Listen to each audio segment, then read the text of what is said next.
subscribers, they will tell you how you can fix your problem. So if you see error on your iPhone, Facebook login problem, login failed. So how you can also fix it? So for fixing it, first thing, just try to close your Facebook and just open it again. And if it doesn't help you, just go to the settings. Just if you use Wi-Fi, just open Wi-Fi.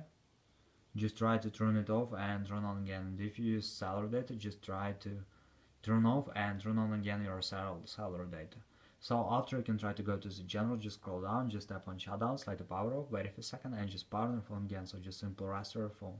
And if you still have this error, so you can also just try to update your phone. So just go to the general, just open software update, and if you see here about the update, just tap on download and install, and wait until it will successfully install the latest updates for your iPhone. Also, you can try to install check your app for updates. So just go to App Store, just go to search tab, in search tab just write Facebook, and if you see here not open but update, just tap on update and wait until it will successfully install the latest updates for your Facebook app. So thanks for watching, have a nice day, subscribe to my channel, click like, and bye.